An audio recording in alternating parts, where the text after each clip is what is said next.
السلام عليكم ورحمة الله وبركاته. اللهم صل وسلم وبارك على سيد.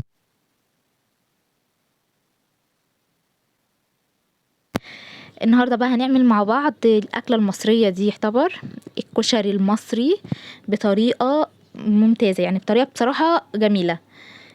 في منكم طبعا كتير جدا جدا عارفاهم، وطبعا شطار كلكم شطار جدا، وبتعملوا طبعا بأحلى من كده. بس شوفوا الطريقة دي، بصراحة بعمل بيها وجميلة جدا. الرز طالع بيكون طالع مفلفل، والبصل تحفة، والصلصة، وعملت شوية دقة بقى وشطة، وكشري كشري بقى ما اقولكوش. آه هتقولوا لي ايه رأيكم بقى في الحاجة اللي انا هعملها. وبشكر الناس الجميلة على التعليقات اللي زي العسل. بس قبل ما نبدأ الفيديو، يا ريت سبسكرايب وتفعيل زر الجرس للقناة، وتعليق زي العسل زيكم. هنا بقى انا اول حاجة هنقع العدس، جايبة عدس بجبة. دول حوالي 8 كيلو او اكتر شوية مثلا. بنقعه حوالي ساعتين، ساعتين ونص. ده لو انا مش مستعجله عليه، يعني انا نقعيه قبلها بوقت بفتره ومش مستعجله عليه خالص. المستعجله عليه بقى نقعيه قبلها يعني مستعجله عليه نقعيه بميه سخنه لمده نص ساعه او ساعه كده. هجيب بقى طبعا الكشري بصل ابيض، بس لو ما فيش بصل ابيض برضو زي ما قلنا ما يقولش حاجه البصل الاحمر. البصل الابيض ده يفضل، ما فيش ابيض احمر مش هيقول لا. هاجيب بقى كمية البصل اللي انا هعملها، بحب البصل كتير جدا. انا مش بخلطه مع الكشري كله، بس بيكون لوحده كده. بس بصراحة بيكون طعمه جميل. جبت بقى كمية البصل حوالي هنا يمكن نص كيلو بصل. جبت كمية البصل، هخرطهم بنفس التخريطة دي كده زي ما انتوا شايفين، عشان يطلع معاكم واحدة بوحدتها كده ومقرمش وجميل. وطبعا المفروض ان كل واحدة بتكون في نفس سمك التانية، يعني التخريطة تخريطة واحدة. هقطع بقى الكمية دي وارجع لكم. هنا انا كنت قطعت بقية كمية البصل كلها. قطعتهم بنفس الطريقة، بنفس السمك بتاعها. وهرش عليهم معلقة دقيق كده محترمة، او معلقة وشوية. هرش عليهم شوية دقيق كده واقلبهم كويس، اخلطهم كويس في الدقيق والبصل والحاجة، يعني الدقيق والبصل كله يدخل في قلب بعضه. علشان الدقيق او نشا، يعني لو عندك دقيق او لو عندك نشا الاتنين، يعني دي او دي. هنا بقى انا كنت عملتهم كويس جدا، واحطهم بقى في الزيت. هنا حطيت كمية زيت برضو كتيرة شوية، هنا مش باينة قوي ان هي كتير، بس انا كنت حاطة كتير. حطيت كمية زيت كتير شوية علشان البصل. الزيت بتاع البصل هو اللي انا هعمل بيه باقي مكونات الكشري كلها. يعني الكشري كله انا هعمله بالزيت بتاع البصل اللي طالع ده.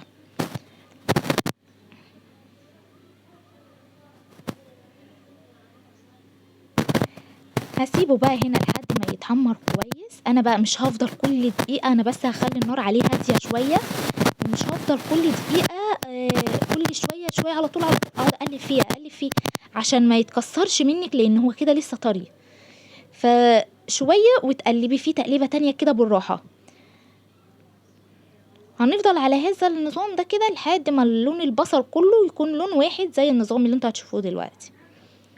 هنا انا كنت برضو جهزت بقى الحاجة اللي انا هطلعه فيها. وخلاص كده بقى كان البصل حلو يعني معايا، كنت شايفاه هو المستوى دوت، عشان برضو مش عايزاه ناشف قوي قوي. هطلع بقى الكمية كلها اللي في الزيت، بصفيه كويس هنا قوي، وعشان يطلع معاكي مقرمش وحلو جدا زي بتاع المحلات. تطلعيه بقى على مناديل فويل، مناديل مطبخ، تطلعيه على ورقة، ورق زبدة، تطلعيه على اي حاجة عشان يمتص الزيت اللي فيه ده كله، فيطلع معاكي مقرمش وحلو. زيت البصل ده بقى طبعا مش هيترمي ولا هرمي منه فسفوسة واحدة. شلت الجزء، صفيته طبعا كويس علشان اعمل برضو بزيت نظيف، بس ده برضو زيت البصل اللي انا كنت بستخدمه. شلت جزء من زيت البصل، شلت اكتر من نصهم مثلا. وحطيت شوية على قد الشعرية، على قد ان انا بعمل رز طبيعي جدا. انتي بتعملي الرز عادي، حطيت شوية زيت وحطيت الشعرية ومجهزة الرز اللي انا هحطه. طبعا الرز بتاع الكشري مش بيتنقع ولا حاجة، بيتشطف زي الرز الطبيعي وبيتحط. كنت حاطة هنا بقى مية مغلية، مية عشان تغلي للمكرونة. واحط كمية المكرونة بقى. هنا انا حاطة مكرونة اسباجيتي، ومكرونة اللي هي التحمير الصغيرة خالص دي. وحطيت شوية مكرونة اللي هي الصغيرة اللي هي المعوجة. ممكن تحطي مكرونه سباكيتي ومكرونه اللي هي التحمير الصغيره بس. حطيت بقى هنا كميه المكرونه، وهسيبهم على النار يعني كل دقيقه كده كده، كل دقيقتين ثلاثه هقلبهم بس تقليبه بسيطه كده علشان ما يلزقش، كل المكرونه ما تلزقش ببعضها. هقلبهم، والمكرونه طبعا مش بتاخد وقت على النار خالص. مجرد ما تكون كده كويسه هصفيها واسيبها بقى اركنها على جنب، وبقيتي حاجه الكشري ان شاء الله تكون خلصت.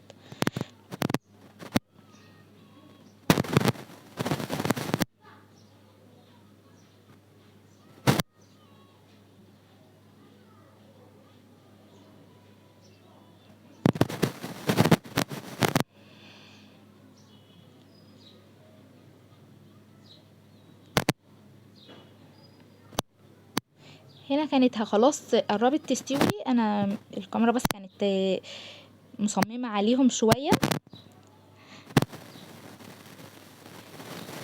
هجهز بقيه الحاجه اللي انا هستخدمها، الثوم الثوم، لان الصلصه طبعا بعملها بثوم، صلصه الكشري بتتعمل بثوم.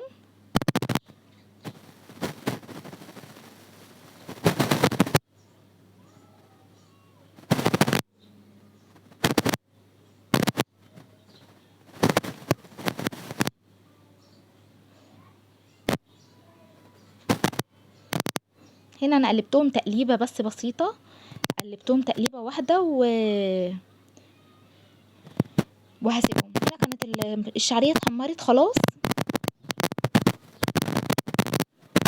هحط عليها الرز وهحط عليها هنا بحط الرز وبحط العدس، يعني بحط الرز والعدس في حله واحده مع الشعريه. هنا العدس انا طبعا زي ما قلت لكم كنت سيبته حوالي اكتر من ساعتين، يعني ساعتين ونص كده مثلا، كده كان يطلع معاكي مظبوط عشان يستوي في نفس سوى الرزايه. يعني الرز والعدس يستووا مع بعض، ما تلاقيش ان الرز استوى والعدس لسه بيقرمش كده، لسه ما استويش. لما تنقعيه قبلها بفتره هيستوي ده مع ده. لو انت بقى مستعجله عليه كده هو خلاص العدس تمام جدا. لو انت مستعجله بقى عليه زي ما قلت لك، ممكن تنقعي العدس في ميه سخنه، بياخد حوالي زي نص ساعه او ساعه مثلا كتير لو انت مستعجله. انما لو انت مش مستعجله هتنقعيه بميه فطر عاديه، وتسيبيه بقى حوالي ساعتين وساعتين ونص. هديهم بقى تقليبه مع بعض.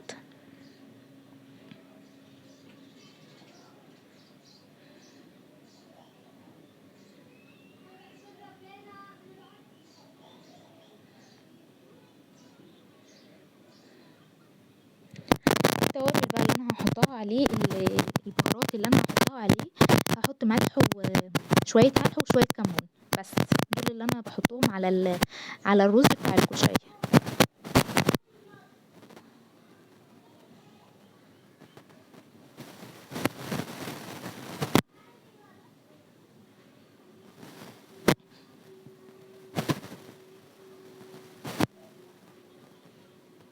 هنا بقى هحط معلقه ملح، او حسب الملح على حسب الرغبه طبعا.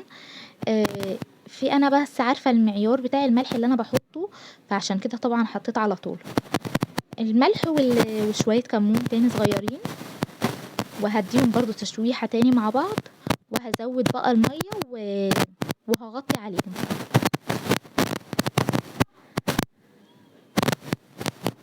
الحمص يا بنات، لو انتوا بتعملوا بقى الحمص،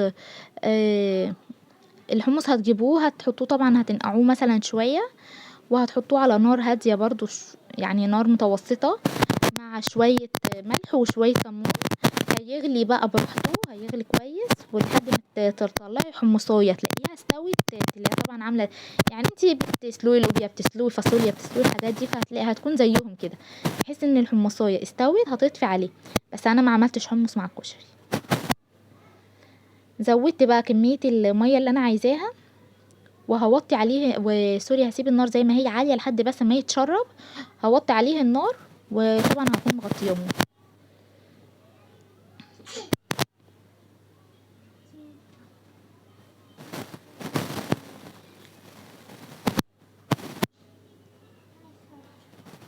هنا بقى انا هغطي عليه وهسيبه بقى على النار، وبعديها بشويه ههدي عليه النار شويه.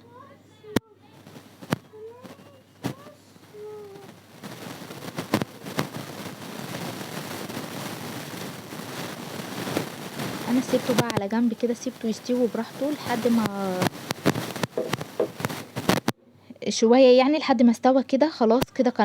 كنت قلت هسيبه بس على النار حوالي دقيقتين كمان مش اكتر، لحد ما هعمل الصلصه بسرعه. طبعا صلصه الكشري ما بتاخدش وقت خالص على النار يعني، غلوتين 3 كده على طول، لان مش بنسيبها تتسبك زي صلصه المحشي وزي بقيه الصلصه.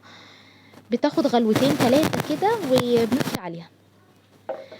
جبت هنا فصين توم او 3 فصوص توم مثلا مفرومين كويس جدا على الزيت دوت. طبعا من زيت البصل اللي احنا كنا محمرين بيه البصل، انا كملت بيه بقيت طبعا مكونات الكشري كلها. هنا التومه اتحمرت شويه يعني، بقى لونها ذهبي كده فاتح. نزلت بمعلقتين صلصه، اللي هي لو انت مخزنه صلصه عندك في الفريزر، بس الصلصه اللي هي التقيله قوي دي، الحمراء الجميله دي. وبعد كده هكمل الطماطم، هزود كميه الطماطم اللي انا عايزاها.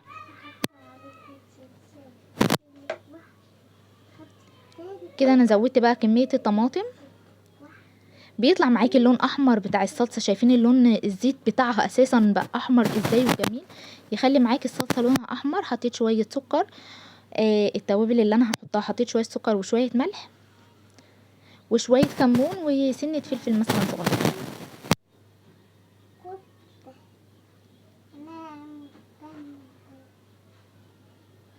ومكعب مرقه، وهديهم تقليبه كده مع بعض، وهسيبهم بقى على النار هاديه، مش هاديه قوي يعني، نار متوسطه مثلا. هيتسبكوا، مش هياخدوا حوالي 3 4 دقايق كده على النار، لاني انا مش عايزاهم يتسبكوا جامد. انا عايزه الصلصه كده خفيفه شويه، لان طبعا صلصه الكشري بتكون خفيفه شويه، ما بتكونش تقيله خالص. هنا بقى المكرونه هشوفها كانت اتسلقت، حطيت لها شويه زيت بس كده على الوش. وهنا كانت الصلصه برضو خلاص خلصت. انا بقى عايزه في نفس السمك دوت، انا سبتها حوالي هنا 3 4 دقايق على النار، ما سبتهاش كتير. وده كان شكل الاكل معانا النهائي. حطيت طبعا طبق فيه مكرونه ورز وصلصه وشويه بصل. ولو انتي بتعملي حمص بقى هتكملي شويه حمص من فوق. عملت شويه شطه وعملت جنبهم شويه دقه برضو. وده كان شكل الاكل النهائي. قولوا له ايه رايكم في الفيديو، يا رب يكون عجبكم. ولو انتوا بتعملوا بنفس الطريقه عرفوني، لو بتعملوا بطريقه جديده برضو عرفوني.